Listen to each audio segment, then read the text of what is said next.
صباح الخير. الحمد ازيك يا عمو، عامل ايه؟ ازي حضرتك؟ لله رب العالمين. انا دكتوره حبيبه وزميلي دكتور اياد.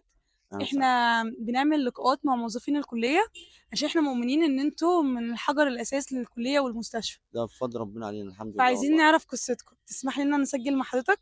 تمام سعادتك. ممكن حضرتك تعرفنا بنفسك وتعرف للمشاهدين؟ حضرتك أنا مصطفى إبراهيم محمد، موظف كلية طب، قرب المايك بعد شغال في اذنك. مبنى الأجسام، مسؤول عن المصاعد.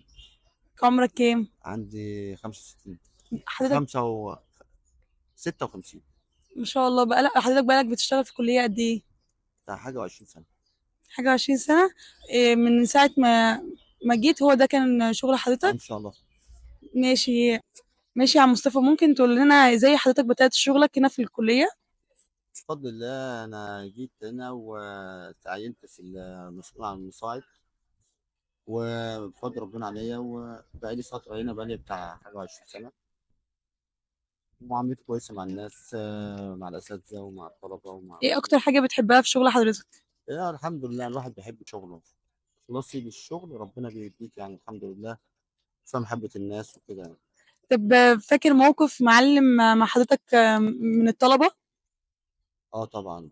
ممكن تحكي لنا انا موقف من اول المواقف؟ ما حضرتك اشتغلت هنا، ممكن بس نقرب الدفعة المايك شوية. الدفعة حضرتك اللي هي اتخرجت بعدنا ما اشتغلت يعني في الفترة الأولانية دي، عملوا لي احتفال حاجة كبيرة، يعني جابوا لي هدايا ويعني بجد ادوني تقدير كامل جدا. أنا ما حصلش معايا طول عمري، حياتي كلها بجد يعني.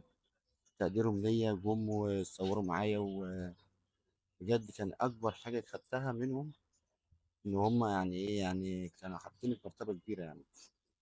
احنا محبه بنحب الناس. احنا بنحب حضرتك كلنا يا مصطفى، الله كلنا يخليك. مرتبطين بحضرتك. الله يخليك. طيب ايه الحاجة اللي نفسك لو رجع بيك الزمن ممكن تغيرها في الشغل؟ لا بفضل الله انا بحب شغلي جدا الحمد لله. ده انا بقول الحمد لله اللي ربنا كرمني بالمكان ده، ان الناس كويسه وبتعامل مع صفه الناس يعني الحمد لله. تعلمنا لغايه الادب والاحترام، ووصلونا يعني بجد ان احنا اتعلمنا منهم كل حاجه كويسه. في دكتور معين مثلا فاكر له موقف؟ يعني هنا كل الاساتذه الحمد لله كلهم كويسين معايا. واخص بالدكتور ايمن طفيليات. دكتورة مين؟ دكتور ايمن دكتور امم ايمن طفيليات، هو في قسم الطفيليات. يعني ده يعني بجد عندي حاجه كبيره جدا، بعزه جدا. حضرتك شايف ايه اهم حاجة بتميز بيئة العمل اللي حضرتك شغال فيها؟ هو عامة يعني الحمد لله المايك بس. كل واحد لما بيشوف الحاجة الخاصة اللي مكلف بيها ويهتم بيها ويخلص لها، ربنا يعني الحمد لله بيرفع من شأنه.